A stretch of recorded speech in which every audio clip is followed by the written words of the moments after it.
não é diferente conosco, né? Aqui tem muitos jovens, né? Mas vivemos um tempo em que temos uma juventude que não é na IBEC, que não é dada a conselho, que não é dada a ouvir.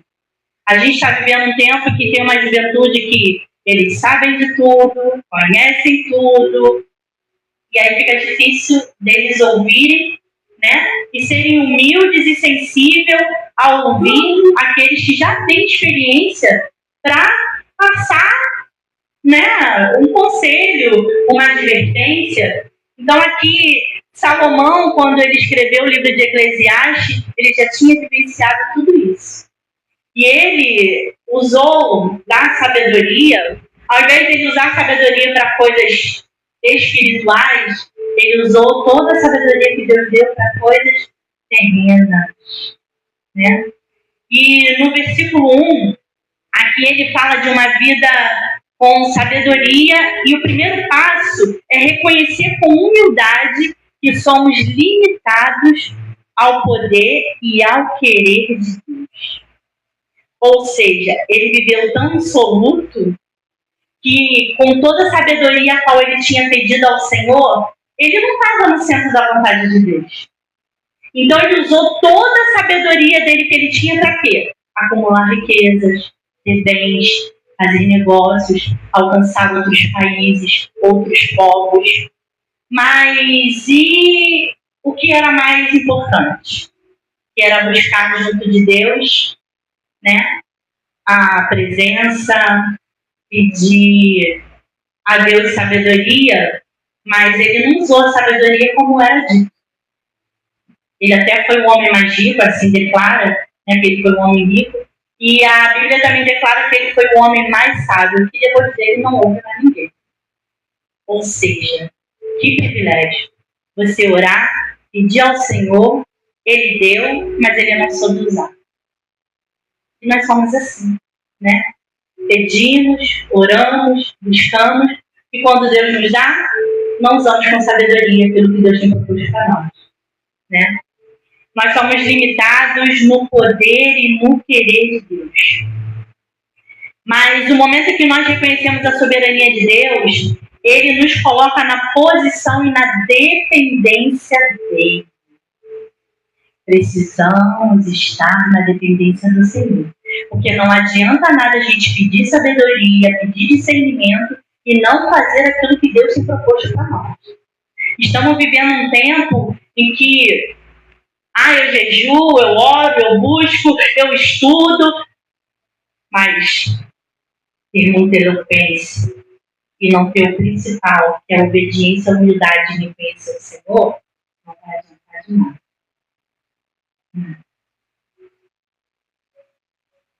Buscar ter humildade diante do Senhor nos faz entender o tempo de espera para cada coisa em nossas vidas. As pessoas hoje não querem mais esperar o tempo da colheita. Irmãos, como Deus falou comigo. Nós estamos vivendo um tempo assim. Eu orei ontem e hoje eu já quero receber. Eu pedi ontem e hoje eu já quero receber. Não que Deus não faça, porque Ele é atemporal. O tempo está nas mãos dele. Ele faz se ele quiser. Mas nós vivemos um tempo em que queremos que Deus nos sirva, não nós servimos a Ele. Então, no momento que a gente pede, a gente quer receber. Mas o tempo de plantar, o tempo de cultivar, Deus vai dar o tempo de colher. Mas nós, com a nossa falta de obediência e falta de sabedoria e humildade, a gente quer colher antes de plantar e cultivar. E Deus nos fala nessa noite que quem tem buscado a sabedoria e a humildade, Deus ele acrescenta na sua plenitude. Amém? Temos buscado uma vida insoluta, sem direção de Deus, não desejamos mais ouvir a sua voz. Antes de tomar qualquer decisão, tem momentos que até oramos, mas não esperamos o tempo da resposta. Vivemos uma geração tão imediatista, né? Que a gente ora. Vamos colocar os jovens, né? Tá conhecendo um rapaz? Não, vamos orar. Mas não espera Deus responder. Já quer casar, já quer avançar os passos. Não passa o tempo do namoro, do noivado para conhecer. O rapaz nem sabe se a menina gosta de arrumar uma casa, lavar uma louça, fazer uma comida. A menina nem sabe se o rapaz gosta de trabalhar. Nem sabe se ele tem o dom de ter a atitude de prover. Aí casa. Aí o menino não gosta de trabalhar. A menina não gosta de lavar uma roupa. Não gosta de lavar uma louça. Eu não faço comida. Minha mãe nunca deixou fazer. Por que eu vou fazer? É o que a gente tem vivenciado hoje, né? Uma geração imediatista que acha que pode controlar tudo. Aí Deus vem e nos diz: nós podemos controlar tudo. E está nas nossas mãos controlar tudo? Não. A quem pode controlar a vontade de Deus? Ainda que você olhe, ainda que você busque, ainda que você peça, ainda que você plante, ainda que você regue, mas o tempo da colheita pertence ao Senhor. E aqui Salomão, ele fala do tempo, o tempo do cultivo, o tempo da espera, e ele já está avançado de idade quando ele escreve o livro da sabedoria, e ele deixa para nós experiências que ele mesmo vivenciou. Ele não está falando nada que seja fictício, ele não está falando nada que seja uma parábola, mas é que ele está falando tudo que ele vivenciou. Aleluia. Abra lá em Tiago 4. O microfone acho que está muito alto, não está não? Sei lá, estou sentindo uma coisa diferente. E olha que eu não sou de perceber isso não, né? Tá estranho.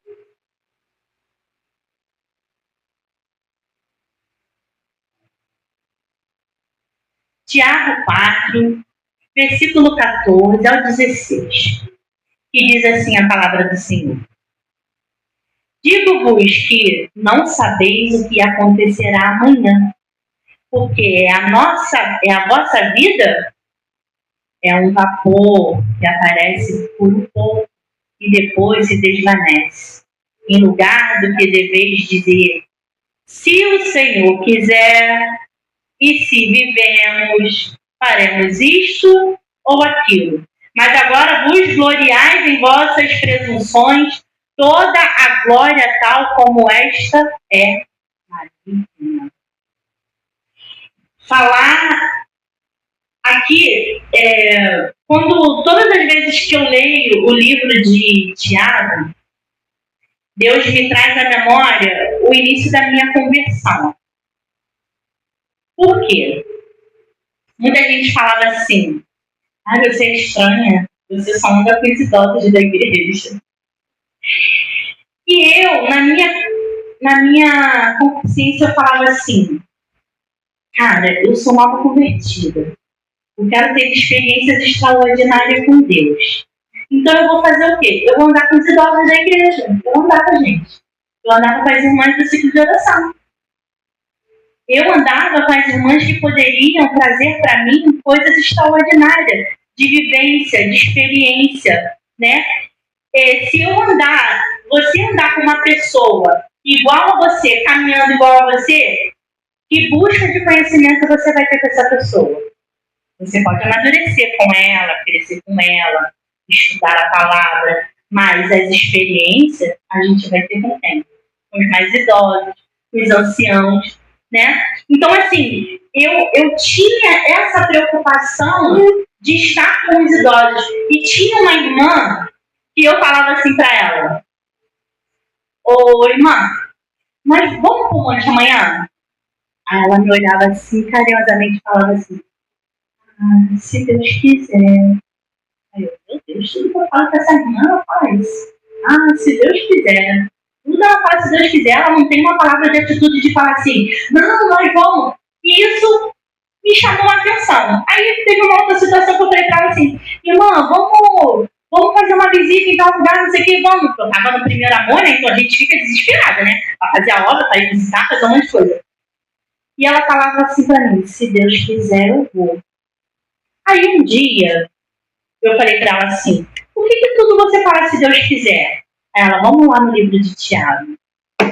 Porque crente, com experiência, vai te levar pra onde? Palavra. É pra palavra que o crente experiente vai te aconselhar. Aqui, a sabedoria que Salomão tá falando é da gente buscar onde? Na palavra. Palavra. Aqui no versículo 3, vem falando assim, não te apressa de sair da presença de Deus. Nos traz à memória a questão do tempo em que nós estamos ofertando ao Senhor.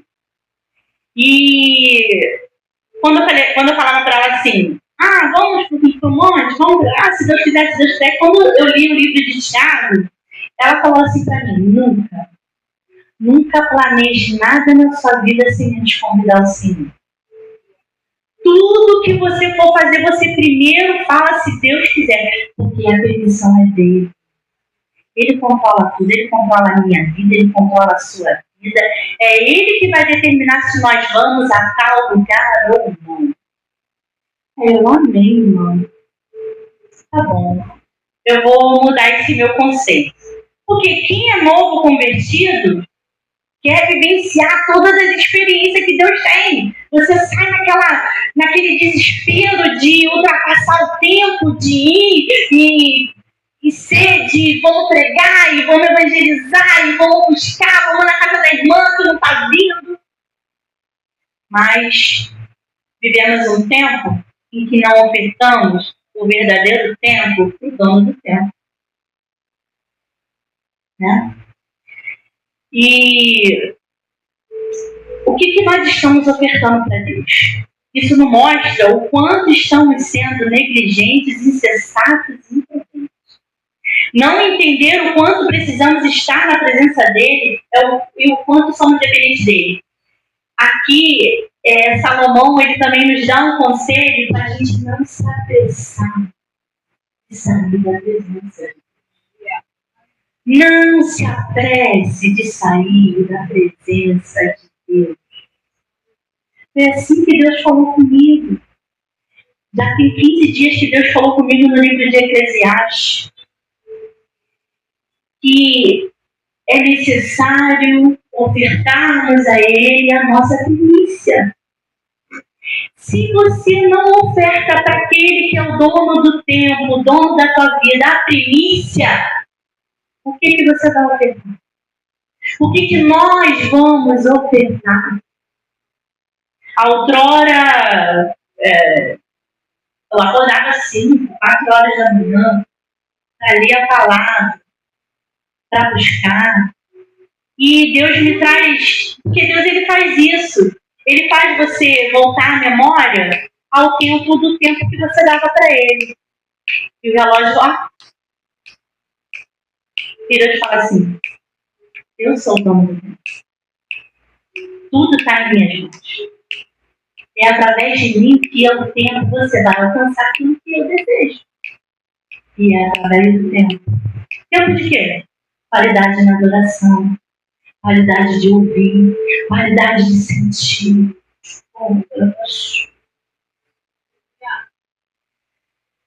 É necessário saborearmos o tempo que nós temos na presença do Senhor. Irmãos, eu sou dona de casa. Tem dias que a gente não consegue adorar. Tem dias que eu entro aqui nesse lugar destruída. A gente fala assim, não, mas ela é minha possessão. Olha tanto. Ainda é pouco. Ainda é pouco que a gente faz para o Senhor, ainda é pouco.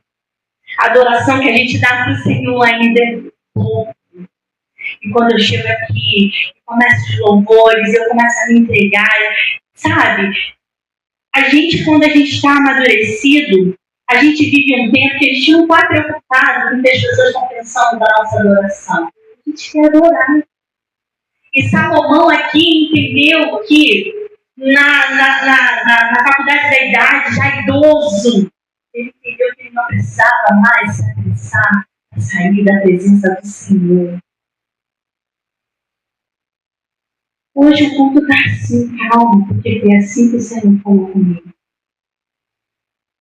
Ele quer nos ouvir na brisa suave do tempo. Do tempo. Para, ouça o que o Espírito diz à igreja. Me ouçam. Vivemos tempos em que as mentes estão atribuladas, sobrecarregadas. Me ouçam. E essa semana não foi uma semana fácil, não, meus.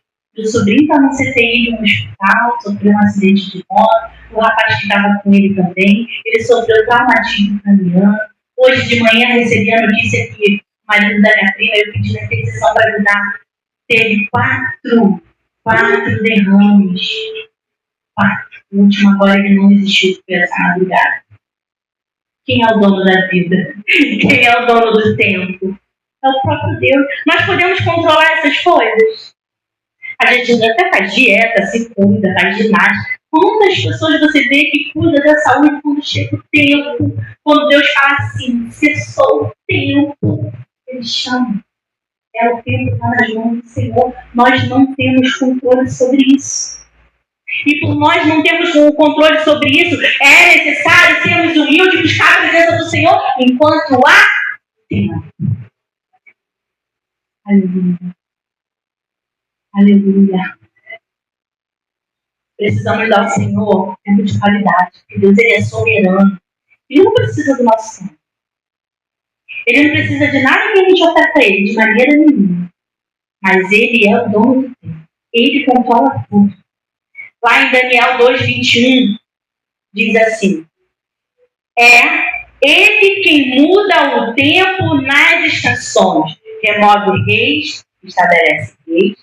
É ele quem dá a sabedoria dos sábios e o entendimento dos inteligentes. Esse versículo ele reforça que Deus tem controle ativo sobre mudanças cronológicas e sobre a história. Ele não vai ter controle sobre a nossa vida? Se ele que muda rei, tira rei, põe rei, ele que coloca governo, tira governo, o poder e a autoridade está sobre a mão dele. E nós, na nossa insensatez, achamos que podemos controlar tudo diante disso. Em 2 Pedro 3,8 diz que ele controla o tempo atemporal, ou seja, infinitamente Deus. Ele que faz. Deus está nos convidando a viver um tempo diferente com Ele esta noite. Deus está nos convidando a viver um tempo diferente com Ele esta noite. Aleluia. No versículo 5 e 6 de Eclesiastes capítulo 8, Deus nos alerta sobre as inquietações da vida. E Deus ele requer que entregamos a Ele todas as nossas preocupações, todas as nossas inquietações, para termos a paz que excede dele. Muitas pessoas carregam a culpa do pecado não perdoado, culpas do passado, erros que cometeram. Tudo isso só pode ser apaziguado através da cruz. É só Jesus que pode. Jesus levou sobre ele todas as nossas mazelas, concupiscência, nossos medos, nossos pecados, nossas frustrações. Não é tempo de ficar preso no tempo que passou. Não é tempo de ficar preso no tempo que passou. Não é mais tempo. Não é isso que Deus requer de nós. Ele quer que nós olhemos para Ele hoje. O amanhã pertence a nós? Não. Você sabe se vai acordar amanhã? Não. Então é o hoje. Hoje. Deus requer o nosso tempo hoje. Aleluia. Deus está nos convidando a depositar sobre Ele todas as nossas angústias, todos os nossos medos, todas as nossas preocupações. Aleluia. Essa noite é uma noite diferente. Aleluia. No versículo 7 e 8, ali está dizendo que não há homem que tenha poder sobre o Espírito para reter o Espírito, nem poder sobre o dia da morte. Aqui ninguém escapa da realidade independente de status, poder, quem tem dinheiro, quem é pobre, quem é rico. Temos a arrogância de planejar o futuro e de não convidar o Senhor. Traçamos metas sem convidar o Senhor, planejamos agendas sem convidar o Senhor. Deus, nesta noite, está nos convidando a deixar o Espírito Santo governar os nossos projetos, os nossos sonhos. Deus está nos convidando a deixar Ele preparar a nossa agenda. O amanhã está nas mãos dEle. Planejamos tantas coisas, queremos tantas coisas, mas não perguntamos para o Senhor o que Ele deseja para nós. Não é mais tempo de planejar sem convidar o dono. Não é mais tempo. Como a gente leu lá em Tiago, né? Se Deus quiser, se Ele quiser, faremos isso ou aquilo. Nossos planos sem Deus são falhos. A juventude hoje em dia está assim, né? Porque eu vou fazer faculdade, eu vou fazer isso aqui.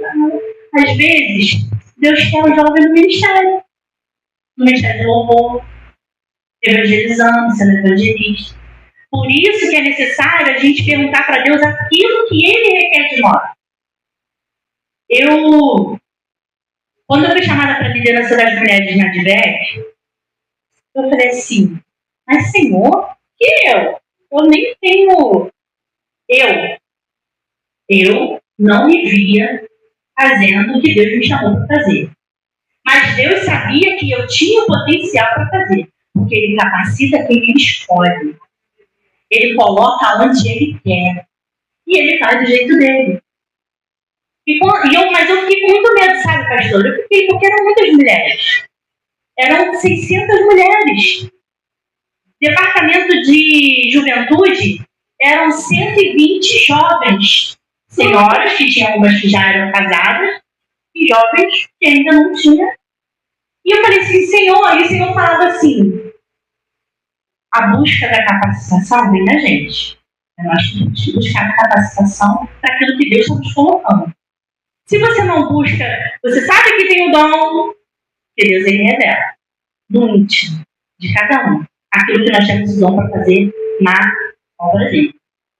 E o momento que Deus te revela, te chama, e você não se capacita, a tendência é o quê? Você não desenvolver aquilo que Deus te proposto para a sua vida. Concorda? Mas o momento que, quando Deus me chamou, eu falei, Senhor, seja feita a sua vontade. Porque de mim, capacidade eu não tenho.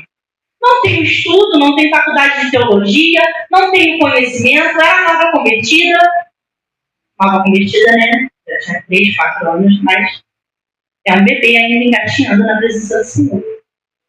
E Deus, quando a gente convida o Senhor para os nossos planos e coloca Ele como prioridade.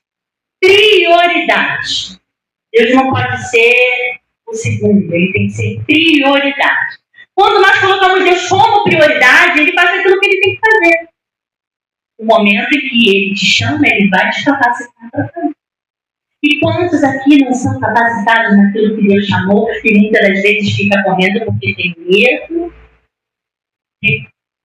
não entende o tempo, né? Porque há um tempo de você plantar, regar e colher. E quando chega o tempo de colher, não se sente capacitado. Fica preso ao tempo, sofre do tempo, porque não se sente capaz, mas Deus, Ele capacita aqueles que em escola. E como nós nos capacitamos? Buscando a sabedoria do alto. Sendo humildes, sendo submisso, ouvindo a voz do Senhor e entendendo os projetos que Ele tem para nós. Os nossos planos são falhos. Tiago adverte sobre fazer planos sem convidar e sem considerar a vontade de Deus. O apóstolo lembra que a vida ela é incerta. Tiago nos alerta à total submissão à soberania de Deus em todos os aspectos da vida. Por isso precisamos nos santificar, porque nós não sabemos o dia de amanhã. O dia de santificar é hoje. O dia de santificar é agora. Tem muita gente esperando, pastora, para amanhã. Amanhã eu melhoro isso. Hoje eu estou com preguiça. Hoje eu estou desanimada. Hoje eu estou cansada. Mas Deus fala conosco hoje. Porque o nosso Deus, Ele é atemporal. Ele controla o amanhã, o ontem, o hoje e o amanhã.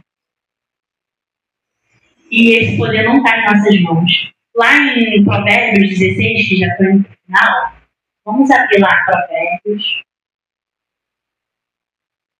16. Eu comecei um plano de leitura que eu estou lendo um salmo, um provérbio e um eclesiastes todos os dias. Irmãos, Deus, Ele fala dentro da tua palavra. Deus, Ele nos faz discernir tudo que está à nossa volta. A sua mente não fica confundida quando você ouve a palavra do Senhor. Quando você pede direção, fala, Senhor, me dá um direcionamento que eu quero ler a tua palavra, mas dessa vez eu não quero ler do início ao fim. Eu quero algo diferente. Peça a Deus algo diferente. Porque Ele dá, Ele faz, Ele é um Pai amoroso. Principalmente quando é algo que se trata da palavra. O nosso pastor pregou aqui que era para nós pedirmos ao Senhor o quê? Sabedoria. E essa palavra ficou ecoando. Sabe, pastor, quando fica uma palavra ecoando na sua mente? Você acorda, sabedoria. Você dorme, sabedoria. Aí você sonha falando, sabedoria. Eu falei, Senhor, então você quer falar algo comigo. Aquilo que o pastor falou no altar é para mim. Não pode ser para a parede, é para mim. Então, Senhor, me ajuda.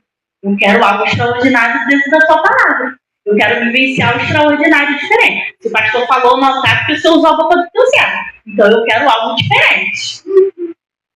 E aí, Deus falou, eu acordei, pastora. Aí, Salmo, Provérbios e Eclesiastes. Eu vou começar. E escrevi no caderno. E cada dia que eu leio, eu escrevo aquilo que Deus falou comigo. Porque é na particular que Deus fala conosco. Ele usa os seus servos no altar, Ele orienta, Ele dá direcionamento, mas Ele fala no altar. Ele fala na intimidade. Ele fala. E o livro de Provérbios 16, 9, fala assim: o coração do homem considera seu caminho, mas o Senhor lhe dirige os seus. Quem dirige nossos passos? Nele que tem o controle de tudo. Ele que tem o controle de tudo. Deus, essa noite, está nos convidando a deixá-la dirigir os nossos passos. Aleluia. Provérbios 9, que todo mundo conhece, 9 e 10, que diz assim: o temor do Senhor é o princípio da sabedoria, e a ciência do santo a prudência. O temor do Senhor é o princípio da sabedoria. Quer ter uma vida de santidade? Busque o temor ao Senhor. Busque intimidade. Nós precisamos entender que o homem não pode reter o Espírito de Deus a nada. Nada. Não podemos controlar a morte, mas a vaidade do homem, ao controlar a si mesmo, o leva à ruína total. Sem a dependência de Deus, o mal nos justa olhar para as obras visíveis, pois dele procede o mal e a condenação. Vivemos nos comparando com pessoas do mundo. Nós somos diferentes. Não estou aqui dizendo que a gente tem que ter orgulho, não, que não é isso que a palavra fala. Mas nós somos cordeiros de Cristo. Nós somos diferentes. Nós temos identidade. O mundo quer que nós percamos a nossa identidade, mas nós temos uma identidade. Nós somos cristãos, filhos do Deus Altíssimo. Aquele que controla o tempo fora do tempo, aquele que dirige os nossos passos, aquele que dirige a nossa vida. Tudo está nas mãos do Senhor. Abra aí em Mateus 24. Mateus 7, capítulo 7. Mateus 24, Mateus 7, versículo 24 ao 27. Olha o que diz a palavra do Senhor. Olha o que Jesus está falando aqui. Ó. Todo aquele, pois, que escuta estas minhas palavras e as pratica, assemelho-ei ao homem prudente que edificou a sua casa sobre a rocha. E desceu a chuva, e correram os rios, e assopraram ventos, e combateram aquela casa, e não caiu, porque estava edificada sobre a... Quem é a rocha? E aquele que ouve as minhas palavras e as não cumpre, compará-lo-ei ao homem sensato que edificou a sua casa sobre a areia. E desceu a chuva, e correram os dias, e assopraram ventos, e combateram aquela casa. Caiu, e foi grande a sua queda. Aqui o Senhor está nos dando um direcionamento. Quando firmamos a nossa casa, os nossos pensamentos direcionados às nossas vidas em Cristo, pode vir o vento que vier, pode vir a assolação que vier, e nós não vamos ser abalados. Precisamos entender a quem nós temos crido. O Deus Todo-Poderoso, o Yahushua, o Yeshua HaMashiach. Ele é o nosso soberano. E sobre ele está o poder sobre todas as coisas. O tempo, fora do tempo, a nossa vida. Nós vivemos aqui, mas é um sopro.